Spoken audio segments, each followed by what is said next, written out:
then your life is very hard. And we all know about the journalist who disappeared even from Georgia, well, the neighbor state. And we know the case of one journalist who, by the help of the Swiss embassy, could leave Azerbaijan.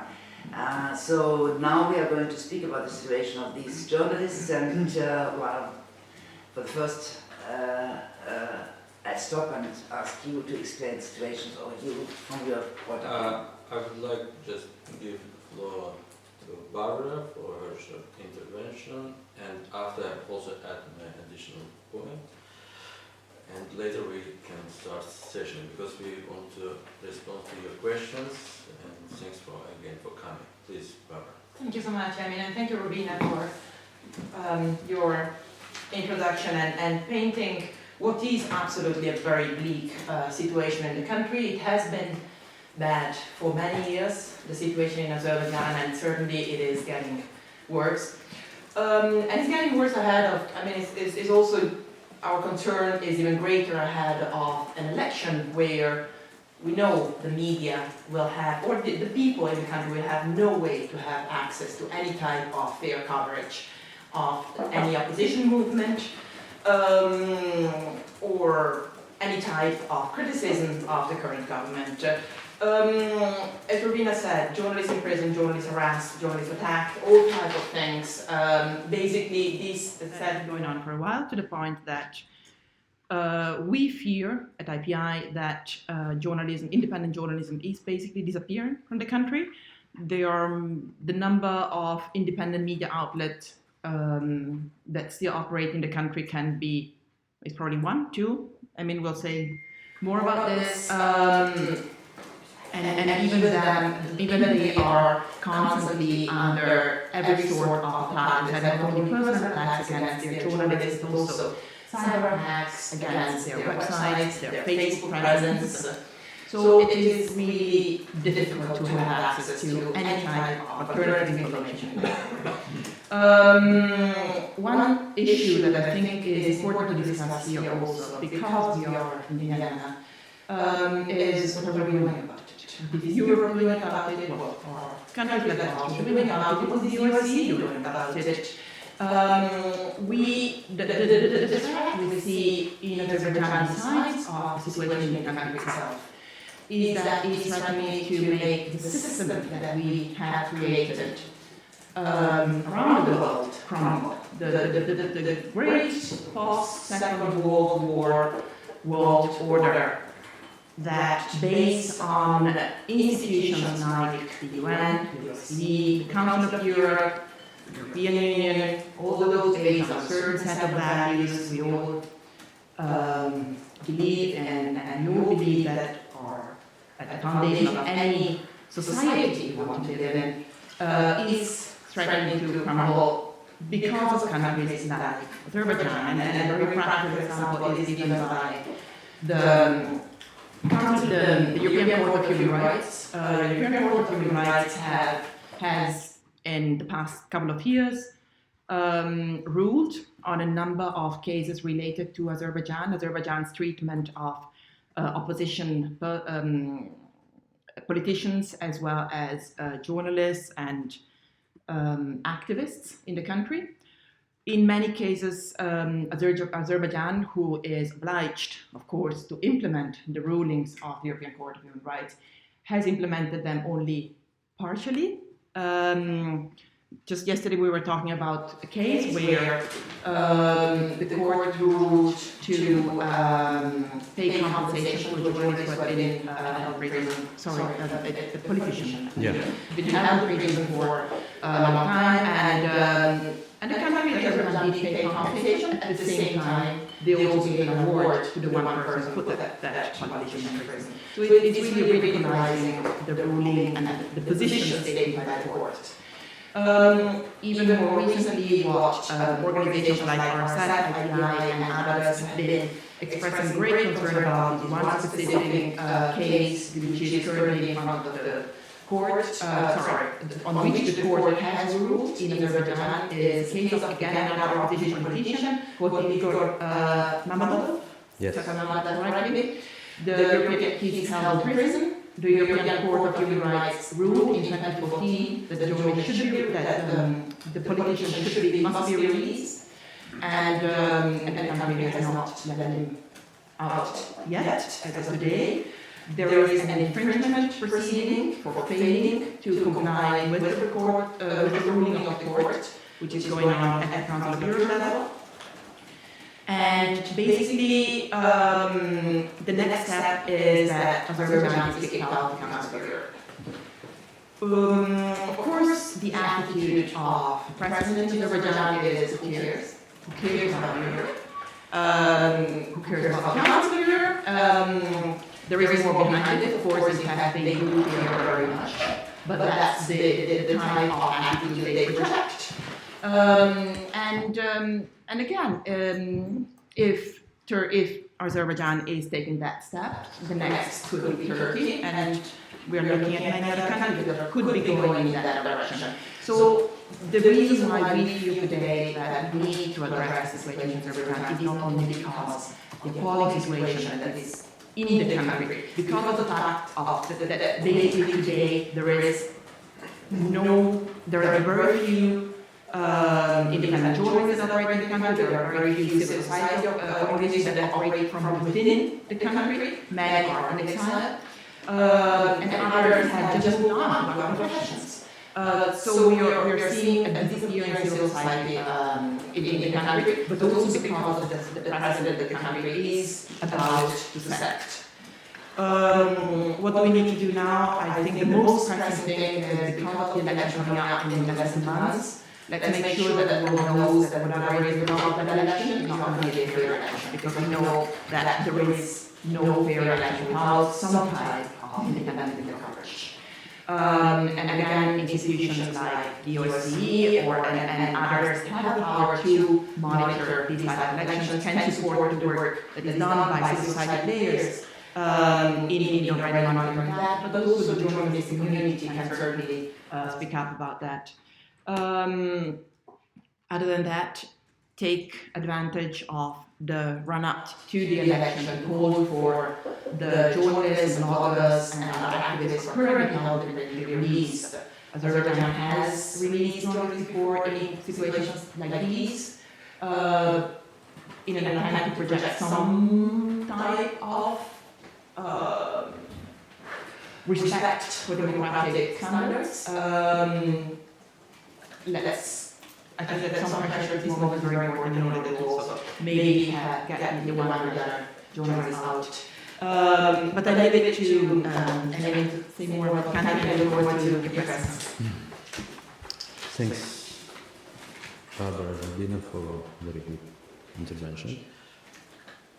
I just want to give some statistics. Maybe most of you know, especially from OSCE institution, which is responsible for freedom of expression, how many journalists we have in prison, but just for Austrian media and other people which is not very familiar with problems in Azerbaijan, I just want to briefly say we have 10 imprisoned journalists, 2 bloggers, 1 writer, 1 poet, and 2 graffiti activists. Totally 60 victims of freedom of expression, which is clear. And generally we have 161 political prisoners for a country which has just 10 million population and just similar size with population like Austria. But in former post-Soviet states, which is also some of them, I think most of them members of OSCE, Azerbaijan have maybe biggest numbers of political prisoners. And our organizations, since from 2006, systematically organize monitoring with issues which is related with freedom of expression, and that's why we are responsible from each case. And if some of you need like concrete detailed information now or later, we are happy to share our database. Well, regarding the snap elections and situation with freedom of expression, main issues for us why we are talking here, first issue is security and safety of journalists, which is imprisoned, and country which has have biggest number of imprisoned journalists. I think after Turkey we are number 2. Before coup in Turkey, Azerbaijan had first place for imprisoned journalists, and now we are on the second positions, but Turkey bigger from Azerbaijan at least like 10 times. But doesn't matter how many journalists sit in the prison, even if it's one journalist which sits, it's too much for OSCE member state and for Council of Europe member state. Regarding the issues with physical attack to the journalists, last year, one blogger, Mehman Kalandarov, in the end of the April, he died in the prison. We still, until today, we don't know he killed in the prison or he makes suicide by himself. Nobody knows. But we are always saying for this political murder act against blogger, and we call to OSCE member states especially for just try to push to Azerbaijani government and ask them for why this person at least died in the prison. Today, just a year ago, our chairman of IRFS board, Mehman Huseynov, which is also my brother and very well-known anti-corruption blogger in Azerbaijan, is one of the famous faces in like alternative, like in the internet, because we don't have any other alternatives, like in the traditional broadcasting or even in print media. Last printed newspaper closed in 2016. In 2017, government started to block internet with the court decisions and without court decisions, Radio Liberty, Maidan TV, and few other small independent online media resources blocked by Azerbaijani government. And this has happened in Council of Europe member states and OSCE member states. And with our organization and other independent civil society organizations, we still have same problem which started in 2014 in the middle when government changed completely environment with civil societies. And what we have now, after 3 years, much worse situation, same restricted law, which is don't have any chances for independent voices, as like independent media or independent civil society operated successfully how we operated until middle 2014. And on these conditions, talking about free and fair elections, this is very difficult. And for each election, one of the most important components is that this component, it's impossible to say for a country to have free and fair elections. This component is freedom of expression, another freedom of assembly, and freedom of association. All of these 3 components have serious restrictions in Azerbaijan, but we are talking today about freedom of expression.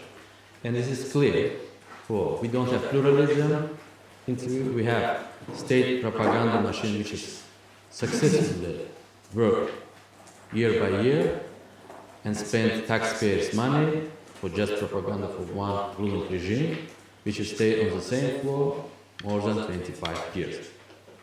And most of you know, before Ilham Aliyev, we have 2 presidential terms for his father. Now we have already 4th presidential term for himself. And this is a global trend, when it's not only in Azerbaijan, even in China, now they decide to move. But Azerbaijan is not China. Azerbaijan, again, we always try to remind you, for we are a small country, and if international community push to our government quite strong, it's possible just make some kind of changes. And what we see for the last 3 years, we, day by day, we saw less attention from international institutions, and especially from OSCE member states. OSCE decided to send assessment missions just in the middle of February to Azerbaijan from 24th to 23rd of February. ODIHR assessment mission meet with biggest numbers of stakeholders, and most of them is Gongos. They meet just with a couple of independent voices in Azerbaijan, which is say as like civil society or independent media representatives, they are not allowed to make any kind of activities before elections. For example, even ODIHR not invited representatives from our organization, which is still work in Azerbaijan in very difficult conditions. There maybe there's some miscoordination. It's possible, but again, when ODIHR assessment missions meet with biggest numbers of gongos and like fake stakeholders, it's impossible, say, for this civil society, which is allowed to somehow implement his main role for election observation. As like independent NGOs, we don't have a chance to participate in any election observation activities. First thing, because it's difficult to do according to Azerbaijani law, and second, no one support Azerbaijani civil society and Azerbaijani media for covering these topics, as like pre-elections media monitoring, pre-elections like content which is possibly produced by independent media, which is some of them successfully operated from Berlin, from Strasbourg. We have at least like 2 good exile-based media. One of them is Meydan TV, another one satellite TV channel Turan TV, which is work from Strasbourg. We have few online independent media initiatives inside the countries. But we can't see serious international stakeholders which is even ready to support them. And now we are using these opportunities for make call to OSCE member states for support these independent voices, because we have many people which want to continue these good activities to inform people regarding the democracy, regarding the human rights, regarding the rule of law, but still until today we can't see support, even not institutional, not even political support. That's what we need from your side and also from side of the EU. Just last week we organized same event in Brussels, where we tried to send same messages to our EU partners. I just want to stop my quite long presentations and give the floor again to you. Maybe you have some additional points. Yes, I mean, it's a very typical situation in Azerbaijan now and how the world looks to Azerbaijan. We remember that there was a European Song Contest a couple of years ago. Everybody was keen on what's going on in Azerbaijan. Newspapers were Western, let's say Western newspapers, Eastern as well. But the newspapers of the OSCE members and member states and of the European Union, they started to be interested in Azerbaijan, not only the economics. We know Azerbaijan is a rich country, they got gas and oil, but also journalists started to ask for the situation or research on the situation of the civil society and on the media. And the media situation, and then of course it came out, it's not the best situation, both of them are. But in fact, even though and this was very similar to the Olympic Games in China in 2009 or 8, so there were some agreements while they get these, in China it was Olympic Games, in Azerbaijan was the European Song Contest, if they better the situation of human rights in their countries.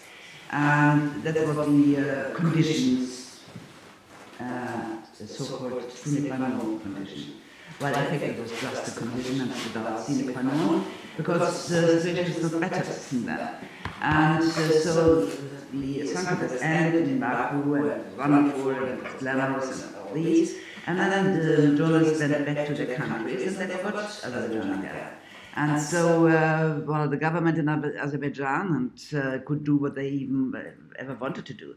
And we have to care for that, even though the so-called Western society, their democratic systems are changing as well. And we sometimes, in some countries, we have to be very, very careful what's going on, or where is the development going to.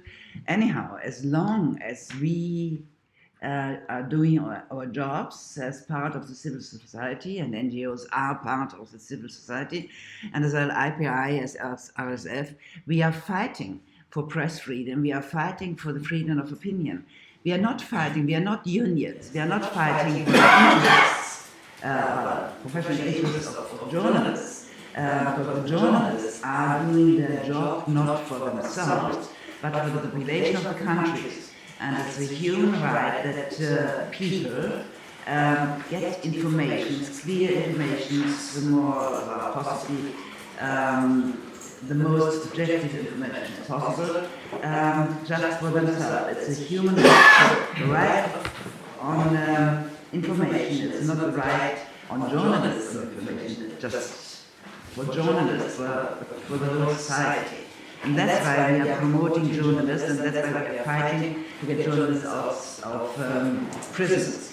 I know Case, he was in prison in Azerbaijan as well, long time, and as well reporters also fighting for him, and finally he came out together with the help as well of the OSCE. It was another time in the OSCE as well. We know their atmospheres are changed now in OSCE, and it's going to be more difficult with this organization to come to a common point, and that's why we don't hear a lot of this organization. But then this journalist came free, and now he's working for the government, as I was told. So because if he would have continued to be a critical journalist, he could have been in prison again. So he changed side and decided to have a comfortable life. And that's very pity, and it's not good for civil society, and it's not good for any government.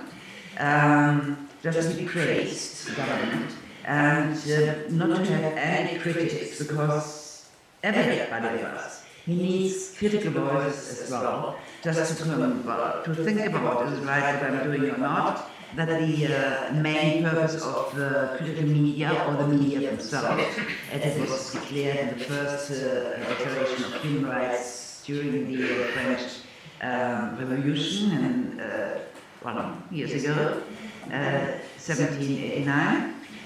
So 200 years later, it was 1989, Azerbaijan, or the eastern part of Europe, started not to be a part of the Soviet Union again. Since then, these are 1992, 2000, more or less 30 years, very short time to get used to a new system. So let's help them to fight the new system, and we won't aim to criticize, and we won't aim to fight for these colleagues who are in prison. Sure, I think maybe I'll leave it to any questions maybe. No question.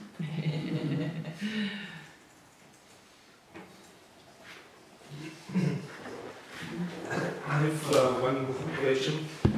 I'm a human rights lawyer, director of the Waldman Institute of Human Rights in Vienna, and actually we are supporting persecuted judges and journalists in Turkey, doing, for example, preparation of amicus curiae letters.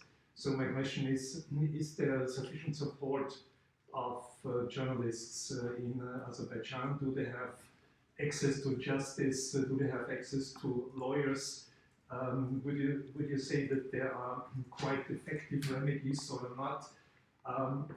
Question would also be the complaints. Unfortunately, I am not so much involved actually into the cases of Azerbaijan journalists failed fight with the European Court of Human Rights in Strasbourg. But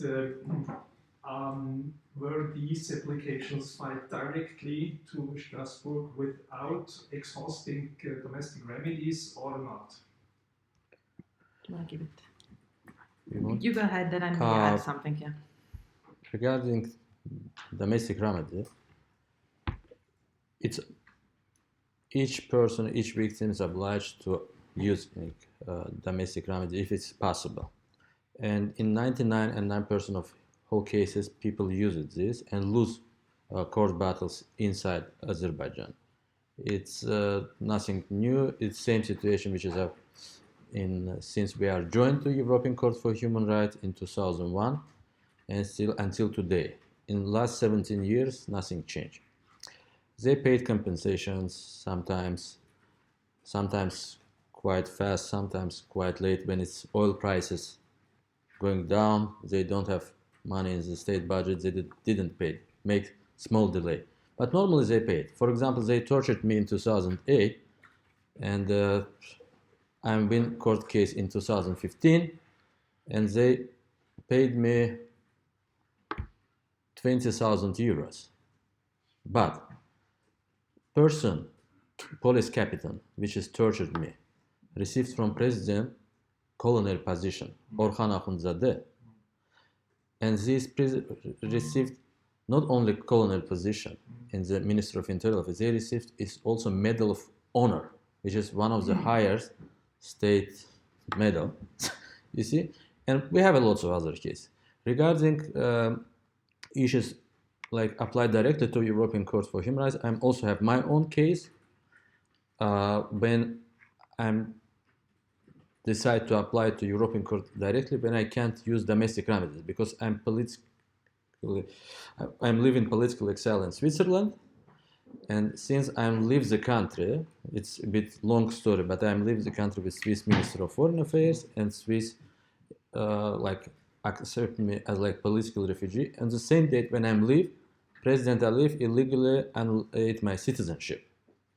I can't return back to Azerbaijan. It's mission impossible. Even I don't have any Azerbaijani nationality to apply there.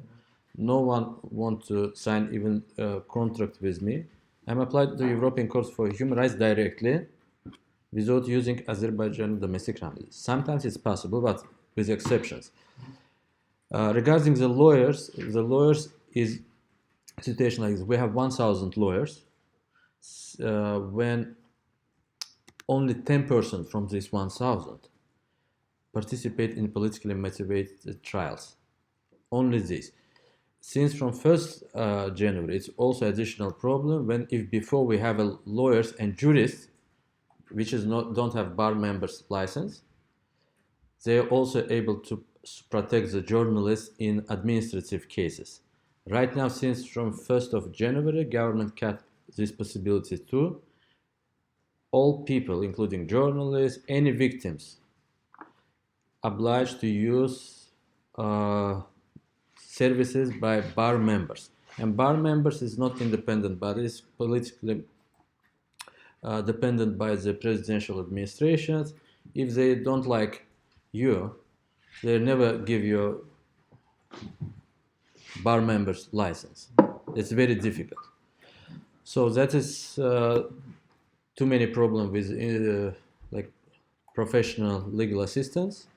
And also victims don't have money for paid.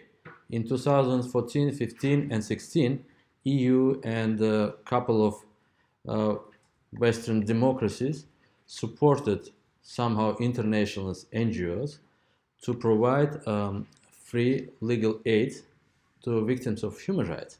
And this year's our analysis shows for EU and other OSCE democratic members just give less attention to these issues because financial support downgraded, and when you don't pay for the lawyers, of course, it's in country like Azerbaijan where journalist community is very poor.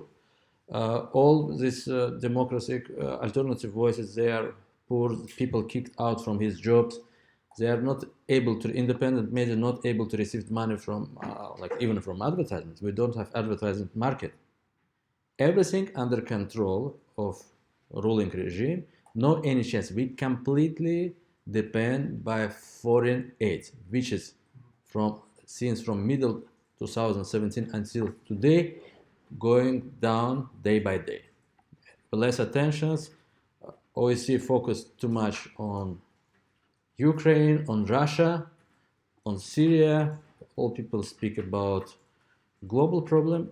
And now, maybe compared with Turkey, Azerbaijan is peanuts for EU member states, for OSCE democracies. But we still have same responsibilities. We have strong obligations in the OSCE, in the Council of Europe. We still are member.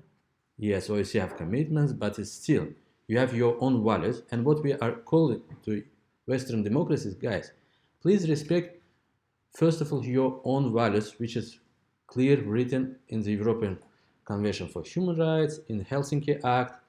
That's what we want to do. Just implement everything what you have wrote dozens of years ago. That's my point. Sure. What I may add to that, maybe, which are the challenges that we as international organizations have faced in looking at some of these cases, also in front of the court and in terms of legal briefing and so on. Many journalists are not in prison because of anything they have published or written or done. There are a couple of defamation cases.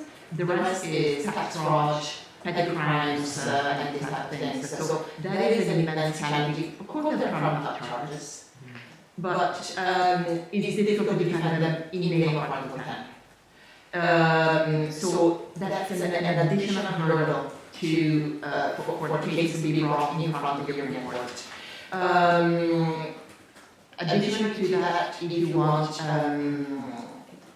as Emin was saying, there is a degree of frustration within the international community. The energy that we still see in Turkey, in defending journalism in Turkey, I felt that we had that type of level, that type of energy a few years ago with regard to Azerbaijan, where there were international coalitions in terms of global press freedom groups very active in Azerbaijan.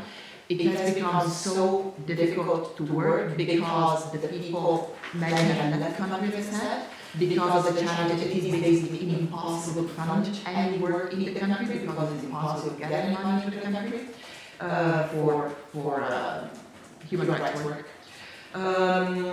So there is, and because of how insignificant even the rulings have been made in Azerbaijan. Also the journalists that are in prison, they come in and out.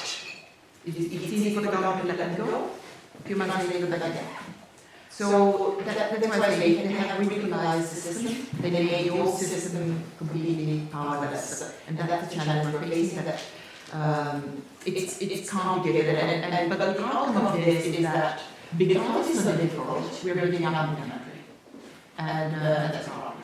We interpose in terms of human rights work, press freedom work, and in terms of I-field coverage. So, yeah.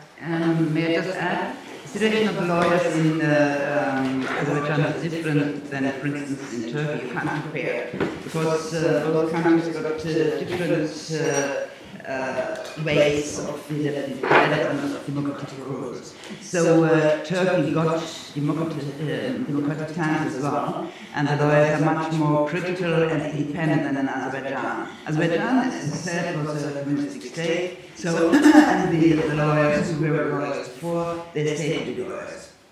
And they never learned another way of interpreting laws, and they never learned to be independent. And that's why, of course, they are not of great help. But if they are journalists, they are in danger as well. So that's a very bad situation. If you take, for instance, I think everybody knows George Clooney and his wife. She's a human rights lawyer in America, Amal. Now she's defending Azerbaijan, a journalist, female journalist in Strasbourg. So she got the money, and she's independent. So it's a very, very sad situation in Azerbaijan, and we have to put a finger on it. Even if we can't change the next day, but the more we put the finger on it, the more it will be, let's say, uncomfortable for the government and for the president. Yeah. Any other questions? We still have 20 minutes. Thank you. I'm Emin Huseynov from the UK, delegation here in Vienna. I mean, it was a comprehensive picture, so I'm not sure I have a specific question. I mean, I wanted to thank you for putting on the briefing. I know it's difficult for those in Azerbaijan to reach us and for us there. Our embassy on the ground in Baku, they do engage. They engage with ODIHR as well during the needs assessment mission and reach out to civil society and independent voices. So, but it's really useful as well to hear from the three of you on the perspective.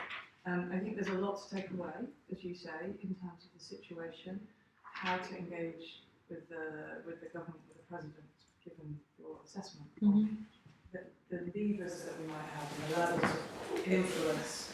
I wanted to reassure that we do pay attention within the OSCE, working with partners, as the particularly parts of the European Union, we raise cases. So getting into specific information is really helpful. And concrete things that we can raise. So we've spoken, for example, on the Bar Association issue last year, to try and be helpful, to try and say, well, how do you actually have an effective system that works to improve standards? You're a member of the national mission in the OSCE. So, UK. As UK. I'm in the UK, but obviously it's part of the European Union still. We speak as 28, which also we feel is a strong voice. 28. So it's really our ability to understand this, and we would just, please keep the information flowing either to our embassies there or directly to us here if it is easier.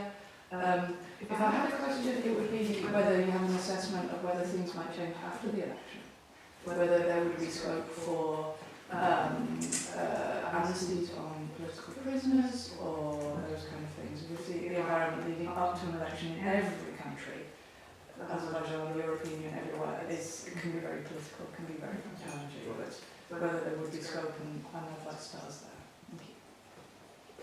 Well, the hope is to get an amnesty before the elections, but I mean, that's waiting for Christmas. I leave it to you to assess. They promised Amnesty Act and Pardon Act once before elections, and second one big Amnesty Act, Presidential Pardon Act before elections, but it's just special lullaby for Western community, for guys. Don't push us too much. We have released some people before and some people later. Give us time. We are in very difficult region between Russia and Iran, and this is not very stable. It's Iran also making attention to Syria, Russia. Look what Azerbaijan is a small country. We need stability, and we understand for Azerbaijan, one of the energy partners of even not big but a small partner. But even for each person of energy diversity, we understand that it's important for Europe to have partners like Azerbaijan. And we don't have any other way to going to sell our gas and oil to Russia, Iran, or Turkmenistan. But regarding the issues with the pardoning act, they are already announced what they are not doing before. They say, we are very busy, it's too many applications we are received, and our commission is not able to receive all of this and examine all of the document. But this is not serious. When Azerbaijani government wants, we always joke with them. Guys, you are change constitutions, deciding one day, and change constitution with national referendum in 2 months. That's it. The president allowed to approve his own wife to vice president position just for 10 seconds, without consultations with any other stakeholder in Azerbaijan, with legislative bodies or constitutional court. Everything, we are super presidential power, republic, more than super compared with the US, or like what Aliyev say, we need, when they change constitution, they say, well, we need to concentrate power in the presidential hand. And now the president is able to do anything, whatever he wants. And the reasons for they are super busy, etc., it's not serious. And I'm sure for after election is lies again, is not released all of this. It just released a couple of people, 2 or 3 well-known faces. But after using revolving door, they started arresting people again and again, because it's impossible when country not implemented reform with democracy and rule of law, they should be and must be arrested new victims to save his power. And when President changed constitution in 2009 and cut the presidential terms, they go into third presidential terms in 2013. All problems started after his third presidential term, because when countries don't have even chances for peaceful democracy transitions, they are started to generate his own serious problem with governments. Even we don't have the situation which is Russia implemented with Putin, they are allowed to deliberate his power to wife, just play, but they don't decide. They decide to stay, and now we have the hope, or maybe some of our friends and colleagues release. But what should you do, guys? We believe OSCE should think more strategically and for a long-term future, without supporting of civil society and independent media, even without supporting alternative voice like opposition in the country. It's impossible to find even any chances for peaceful transition for the future.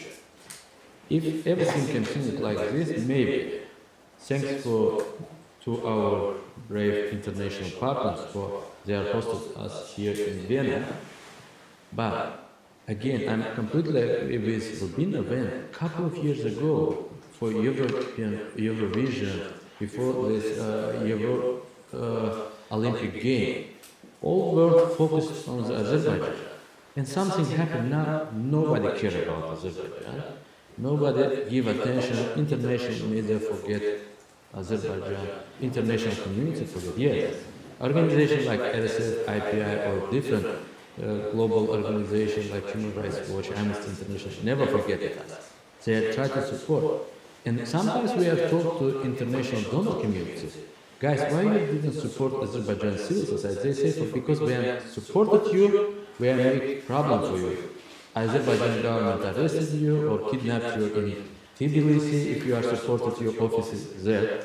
But we say, okay guys, don't support us, support international global organizations, give them funds for recruit the lawyers, for operated, make intervention, attention, to make advocacy for us. If our people not able to travel, because most of our brave friends still until today, even not in prison, they are in the big prison. We have two things, like one small prison when people 161 persons arrested, and hundreds of independent voices stay in big prison without any chance to talk. And again, you need to diversify your attention and political and institutional support to international stakeholders, which is work from on the global level as like international NGOs, coalitions, and also independent stakeholders, which is work especially in countries, still continue to work, and small communities of Azerbaijan human rights defenders and independent, which is still successfully also somehow operated from exile. You need to just diversify your support, because we don't have any other way. That is what you need to do after election. We understand that in 1 month it's impossible to change anything. It's impossible to make pluralism in the country if countries don't have pluralism for 25 years.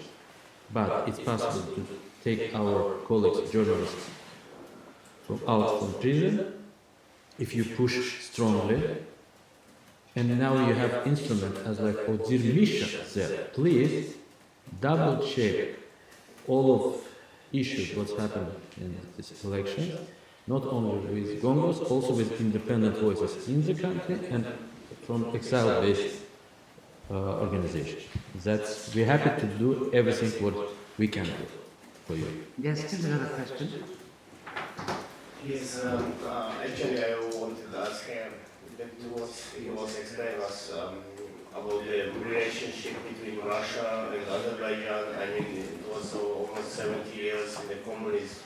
I'm self coming from Republic of Georgia, and this kind of situation, this is not new for me, and everyone knows it in our countries, and even the situation on European side, what they are making there.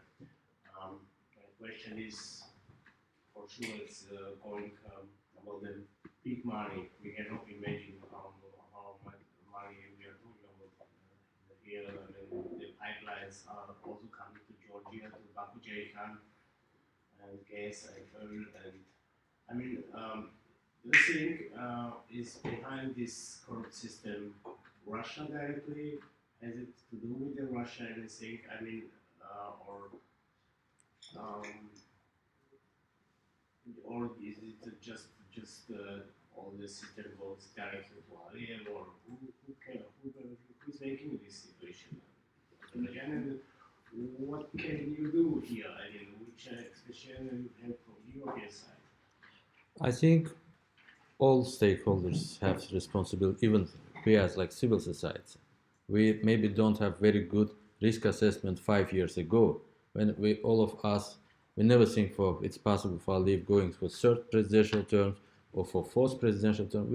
We always wait for, when we wait, like when his father dying, we say for, okay, if his father die, we have new chances for peaceful transition. But his father delivered power to his son. Now son delivered power, prepared half of the power to his wife. Even according to the last constitutional amendments, they're able already to deliver his presidential power to his 21 years old young son, which is also has exactly the same name as like his father, Haydar, small Haydar Aliyev, you see? And from grandfather to son to another, like it's authoritarian generations, which is we have last 25 years, don't make his serious negative role. They are responsible for these issues, but we are also responsible as like civil society. Maybe we should work stronger and more clever, but it's also responsibilities from European partners as like European institutions, which has approved our membership in Council of Europe.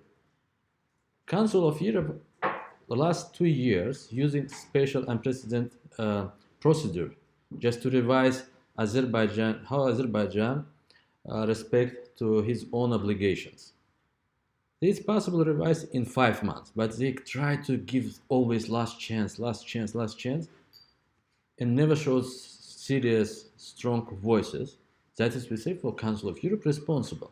When we told about corruption in Council of Europe, since from 2013, no one cared. Always people there, high-level officials say, give us witness testimonies, strong testimonies, proofs, and say, we are not prosecutors, we are not FBI or Europol.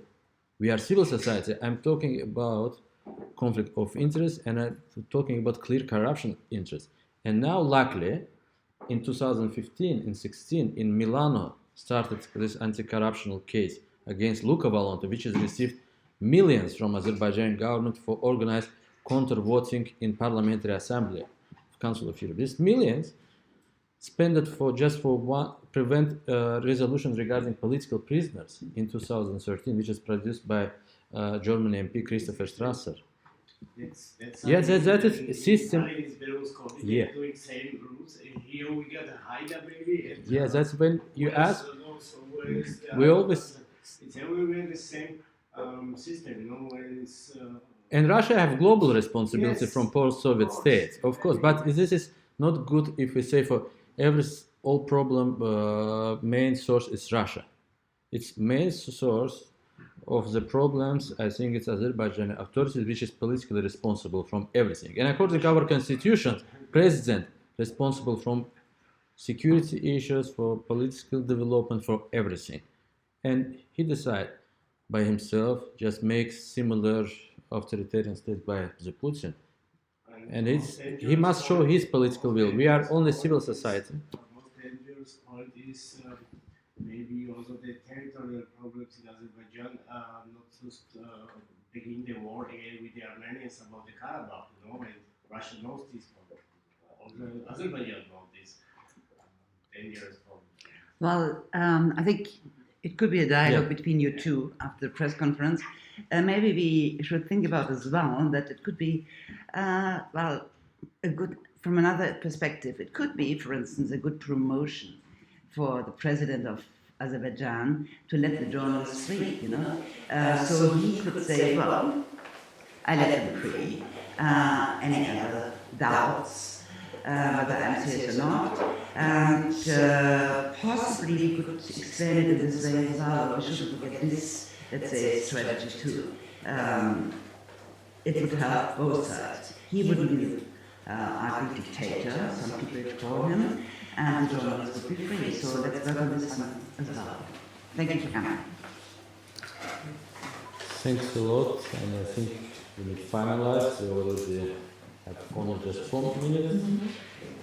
But if you have any additional questions, Pressclub administration says we are allowed to receive a couple of questions if you have. If it's not, we can continue. Just Barbara, maybe you can just. Yeah, I fully agree. And certainly geopolitically is an incredibly interesting conversation we can have about Azerbaijan and all of that. Very often it's also good to start with small things and two points to me at this point is really let's push for release of the journalists, any of them can be let go is already an immense step forward.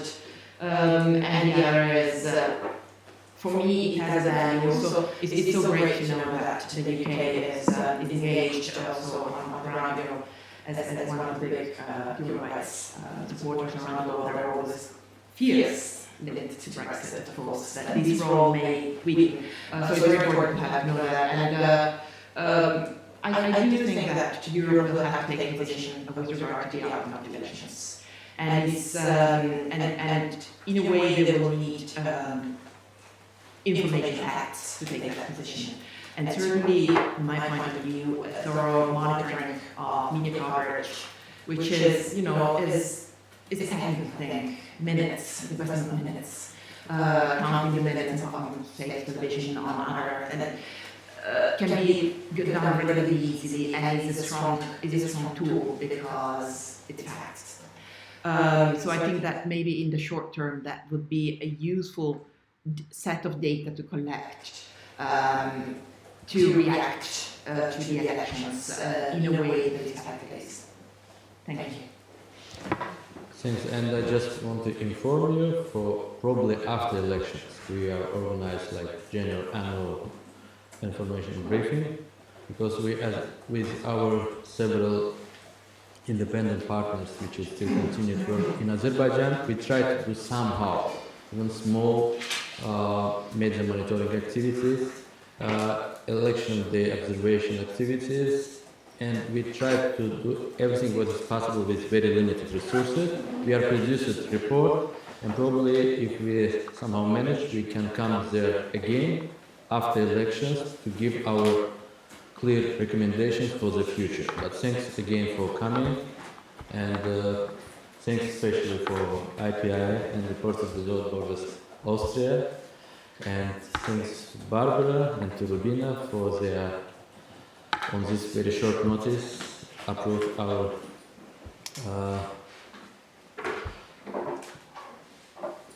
proposal regarding the joint conference. And thanks again for your joining us in this Friday.